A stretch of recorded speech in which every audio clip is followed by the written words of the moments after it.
ದೀಪದಿಂದ ದೀಪವ ಹಚ್ಚಬೇಕು ಮಾನವ ಪ್ರೀತಿಯಿಂದ ಪ್ರೀತಿ ಹಂಚಲು.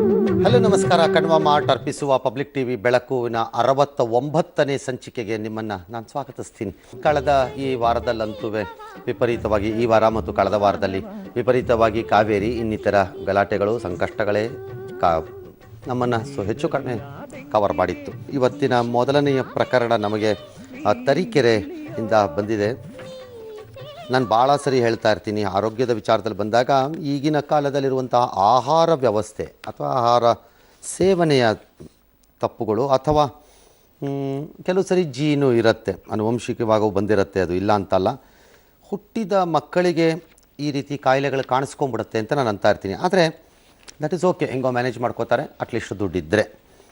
ಈ ಪ್ರಕರಣ ಹಾಗಲ್ಲ.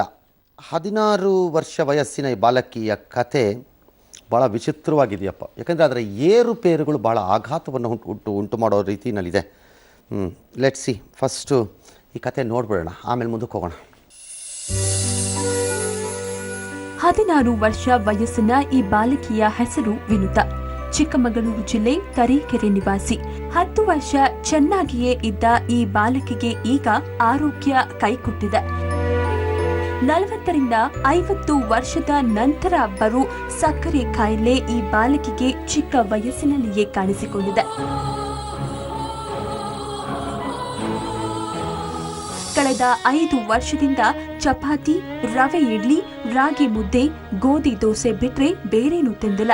ತಿನ್ನೋಕೆ ಆಸೆ ಇದ್ರೂ ತಿಂದ ಕೂಡಲೇ ಕಣ್ಣು ಮಂಜಾಗಿ ದೇಹ ನಿಶ್ಶಕ್ತಿಗೊಳಗಾಗಿ ಕುಸಿದು ಬೀಳ್ತಾಳೆ.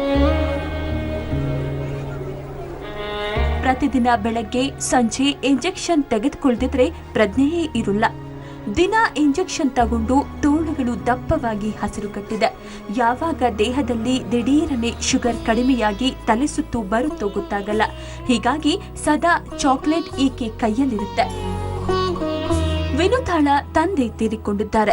45 ವರ್ಷದ ತಾಯಿ ಮಗಳನ್ನ ಸಾಕೋಕೆ ಇನ್ನಿಲ್ಲದ ಕಷ್ಟಪಡ್ತಿದ್ದಾರೆ. ಕೂಲಿ ಕೆಲಸವನ್ನ ಮಾಡಿ ಬಂದ ಹಣದಲ್ಲಿ ಜೀವನ ನಡೆಸುತ್ತಿದ್ದಾರೆ. ಜೊತೆಗೆ ತಾಯಿ ಶಾರದಮ್ಮ ಆರೋಗ್ಯವೂ ಹದಗೆಟ್ಟಿದೆ. ಗೋವಾಳ ಜಾಗದಲ್ಲಿ ಗುಡಿಸಲು ಕಟ್ಟಿ ಬದುಕ್ತಿದ್ದ ಈ ಕುಟುಂಬ ಈಗ ಮನೆಯನ್ನೂ ಕಳೆದುಕೊಂಡಿದೆ. ಬಾಡಿಗೆ ಮನೆಯಲ್ಲಿ ಜೀವನ ನಡೆಸುತ್ತಿದ್ದಾರೆ. ಬಡತನ, ಅನಾರೋಗ್ಯ ಎಲ್ಲವೂ ಈ ಕುಟುಂಬಕ್ಕೆ ಬಂದೆರಗಿದೆ.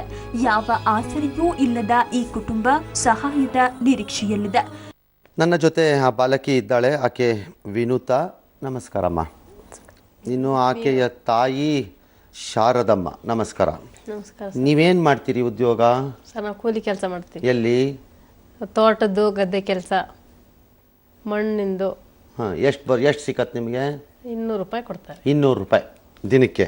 ದಿವಸ 200 ಕೊಡ್ತಾರೆ. ಅಂದರೆ ಭಾನುವಾರ ಇಲ್ಲ? ಇಲ್ಲ, ಅದು ಇದ್ರೆ 2 ದಿವಸ 3 ದಿವಸ, ವಾರ 4 ದಿವಸ 3 ದಿವಸ ಸೈ, ಆಮೇಲೆ ಇರಲ್ಲ. ಆಮೇಲೆ ಬೇರೆ ಕಡೆ ಯಾವ ಕಡೆ ಅದು ಸಾಕಾಗತ್ತಾ? ಸಾಕಾಗುತ್ತೆ. ಅಂದರೆ ಕಾರ್ಡ್ ಇರುತ್ತಾ BPLದು? ಅಕ್ಕಿ ಕೊಡ್ತಾರಲ್ಲ, ಅದರಲ್ಲಿ ಕೊಡ್ತಾರೆ. ಅದ್ರಲ್ಲಿ ಮ್ಯಾನೇಜ್ ಮಾಡಬೇಕು. ಬೇರೆ ಮಕ್ಕಳಿಲ್ವಾ ನಿಮಗೆ? ಇಲ್ಲ, 2 ಹೆಣ್ಮಕ್ಳೆ. ಇನ್ನೊಬ್ಳು ಮದುವೆ ಮಾಡಿದ್ದೀವಿ. ಅವಳೆಲ್ಲಿದ್ದಾಳೆ? ಅದೇ ಊರಿಗೆ ಕೊಟ್ಟಿದ್ದೀವಿ. ನಿಮ್ಮ ಯಜಮಾನ್ರು ಏನಾಗಿ ಹೋಗಿದ್ದು? ಅವ್ರಿಗೇನು ಕಾಯಿಲೆ ಹೇಳಲೇ ಇಲ್ಲ. ಡಾಕ್ಟ್ರ್ ಇಂಥ ಕಾಯಿಲೆ ಅಂತ ನಮಗೆ ಹೇಳಲೇ ಇಲ್ಲ. ಕರ್ಕೊಂಡೋದ್ರೆ ಇಲ್ಲಾಗಲ್ಲ ಅಲ್ಲಾಗಲ್ಲ ಅಂದ್ರು ಶಿವಮೊಗ್ಗ ಕರ್ಕೊಂಡೋದು ಅಲ್ಲಿ 2 ದಿವಸ 3 ಸೇರಿದೊಳಗೆ ಅವರು ಅಷ್ಟು ತೀರ್ಕೊಂಡು ಹೋಗ್ಬಿಟ್ರು. ಭಾಳ ಸುಸ್ತಾಗಿ. ಅಲ್ಲ, 13 ವರ್ಷ ಆಯ್ತು ಅವ್ರು ಸತ್ತ. ಅವಾಗ ಇವಳಿಗೆ ಎಷ್ಟು ವಯಸ್ಸು? ಈಕೆ ವರ್ಷದ ಮಗ. ವರ್ಷದ ಮಗು. ಈಕೆಗೆ ಈ ಪ್ರಾಬ್ಲಮ್ ಸಕ್ಕರೆದಿರೋದು ಯಾವಾಗ ಗೊತ್ತಾಗಿದ್ದು? ಈಕೆಗೆ ಇದು ದಿವಸ ಟೈಮು ಏಜ್ ಆದದಂಗೆ ಗೊತ್ತಾ, ಇದು ಸುಸ್ತಾಯ್ತು. ಸುಸ್ತು ಅಂತ ಬಂದ್ಲು. ನಾವು ಹಾಸ್ಪಿಟ್ಲು ಅಲ್ಲಿ ಇಲ್ಲಿ ಎಲ್ಲ ತೋರಿಸಿದ್ದು. ಅವ ರೀಸಿಸ ಹಿಡಿದು ಅಮ್ಮ ಫುಲ್ಲು ಶುಗರ್ ಕಣಮ್ಮ, ಬ್ಲಡ್ ಶುಗರು. ನೀವು ಜೀವ ಪೂರ್ತಿ ಇರೋ ತನಕ ನೆಲ್ಲಿಗಾದ ಜೀವ ಪೂರ್ತಿ ಇರೋ ತನಕ ಇಂಜೆಕ್ಷನು.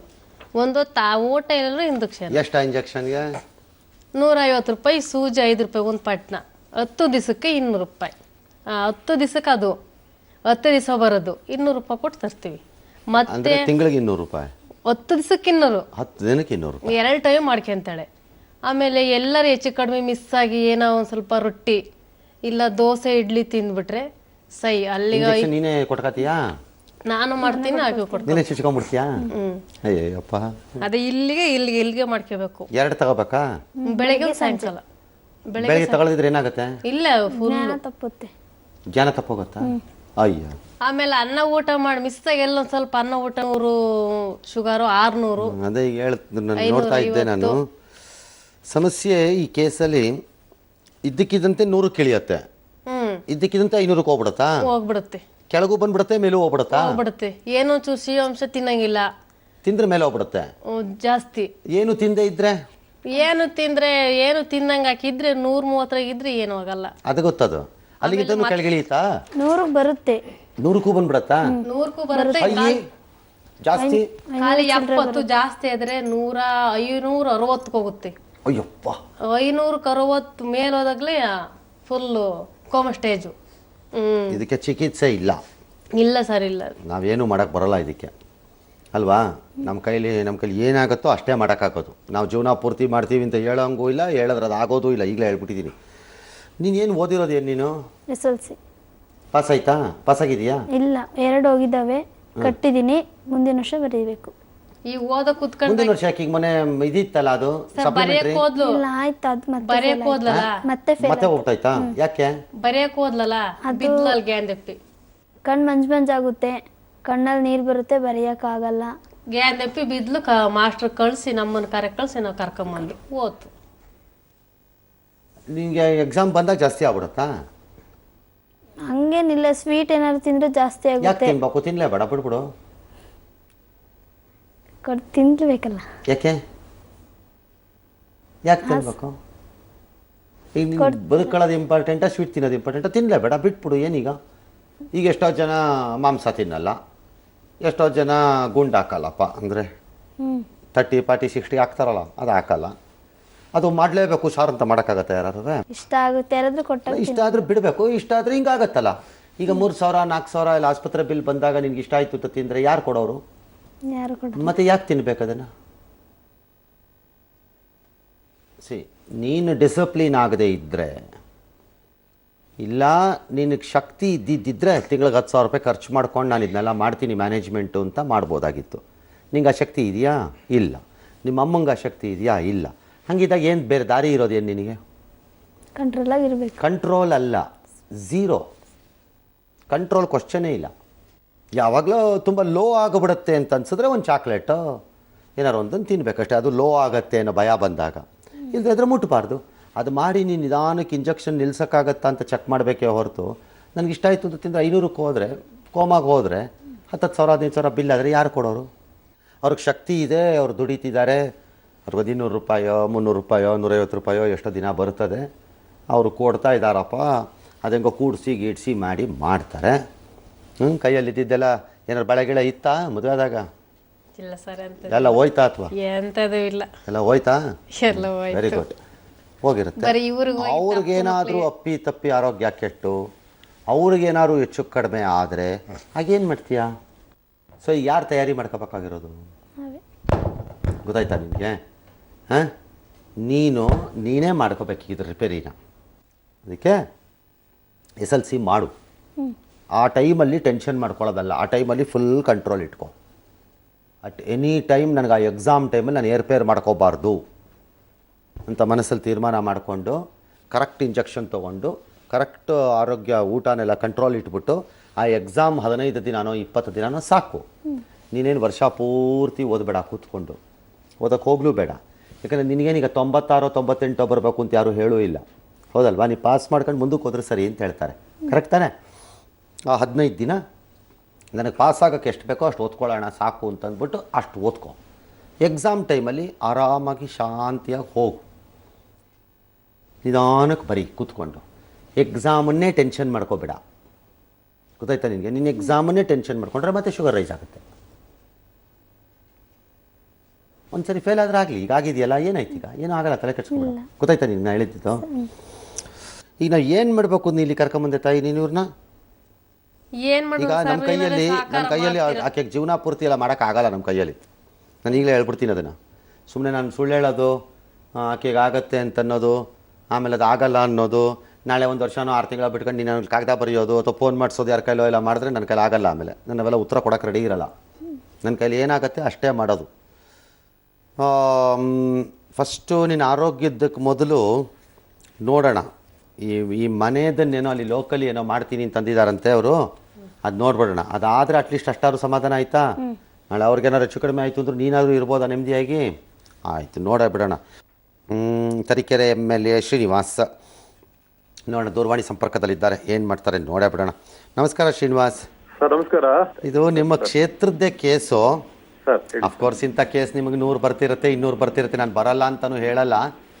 ಮತ್ತು ಈಗ ಇಲ್ಲಿ ಬಂದಿರೋ ಪ್ರಾಬ್ಲಮ್ಮು ಅದು ನಾವು ಯಾರೂ ಜವಾಬ್ದಾರರು ಅಲ್ಲ, ಅದಕ್ಕೆ ಅದು ಅನುವಂಶೀಯವಾಗಿ ಬಂದುಬಿಟ್ಟಿದೆ. ಆದರೆ ಆ ಬಡತನದಿಂದಾಗಿ ನಾವೇನಾದರೂ ಒಂಚೂರು ಸಹಾಯ ಮಾಡಿದ್ರೆ ಇನ್ನಷ್ಟು ಬಡತನಕ್ಕೆ ಹೋಗಿ ಹಾಳಾಗೋಗೋ ಬದಲು ಒಂಚೂರು ಬಚಾವಾಗ್ತಾರೇನೋ ಅನ್ನೋ ಆಸೆ ಅಷ್ಟೇ. ಅದಕ್ಕೋಸ್ಕರ ಒಂದು ಸೂರು ಕೊಟ್ಟರೆ ತಂದೇನೂ ಇಲ್ಲ. ಇನ್ನು ತಾಯಿಗೆ ಅವತ್ತರ ಆರೋಗ್ಯ ಕೆಟ್ಟ ಹೆಚ್ಚು ಕಡಿಮೆ ಆಗ್ಬಿಟ್ರೆ ಭಾಳ ಕಷ್ಟ.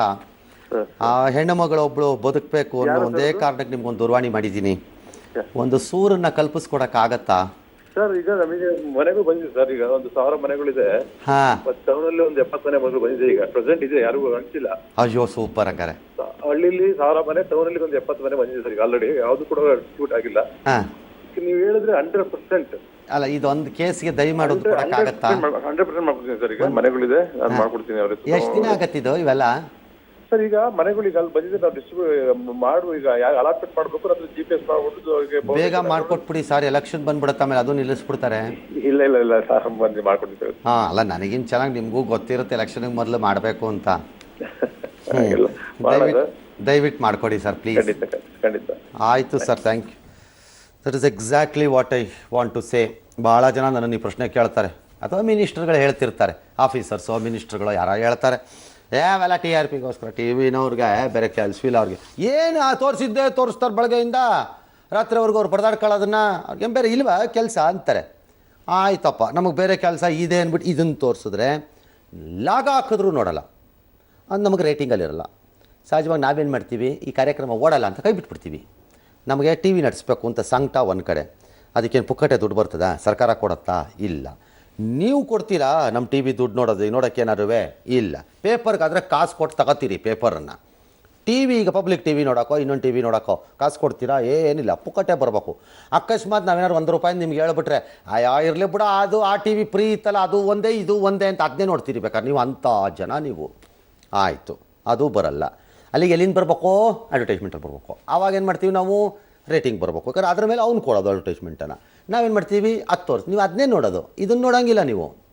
ಬರೀ ಭಾಷಣಕ್ಕೆ ಮಾತ್ರ ಕೊರತೆ ಇಲ್ಲ, ಅದೆಲ್ಲ ತೋರಿಸ್ಬಿಟ್ಟಿರುತ್ತೆ. ಸಮಾಜಕ್ಕೆ ಒಳ್ಳೇದಾಗೋದು ತೋರಿಸ್ರಿ, ಸಮಾಜ ಕಟ್ಟೋದು ತೋರಿಸ್ರಿ, ಸಮಾಜ ಎತ್ತೋದು ತೋರಿಸ್ರಿ ಅಂತೀವಿ. ಈ ಭಾಷಣಕ್ಕೆ ಏನೂ ಕೊರತೆ ಇಲ್ಲ. ಇದು ತೋರಿಸಿದ್ರೆ ಆಫ್ ಮಾಡಿಬಿಟ್ಟು ದಿಮ್ಮ ದಕ್ಕ ಅಂತ ಕುಣಿಯೋದನ್ನು, ಅಥವಾ ಯಾವ್ದಾದ್ರು ಒಂದು ರಿಯಾಲಿಟಿ ಶೋನೋ, ಅಥವಾ ಕಾಮಿಡಿ ಶೋನೋ, ಅಥವಾ ನಮ್ಮ ರಾಜಕಾರಣದ ಎಂಟರ್ಟೈನ್ಮೆಂಟ್ನೋ, ಅಥವಾ ಇನ್ನದನ್ನ ಬಡ್ದಾಡ್ಕೊಳ್ಳೋದನ್ನ ಗಂಡ ಹೆಂಡ್ತಿ ನೋಡ್ತೀರಿ ಕೂತ್ಕೊಂಡು.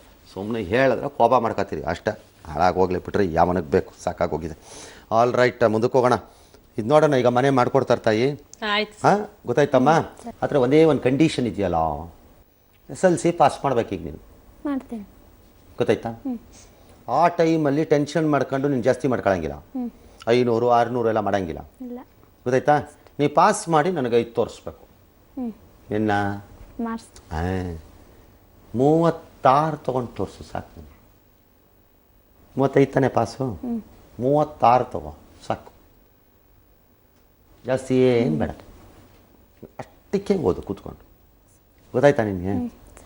ಹಂಗೆ ಮಾಡ್ತೀಯಾ? ಹಂಗೆ ಮಾಡ್ತಾಯಿ. ನೋಡೋಣ, ಆಸ್ಪತ್ರೆ ಕರ್ಕೊಂಡು ಹೋಗು ಇವಳನ್ನ. ಅದು ಏನು ಹೇಳ್ತಾರೆ ಫಸ್ಟ್ ಅವ್ರು ಹೇಳಲಿ.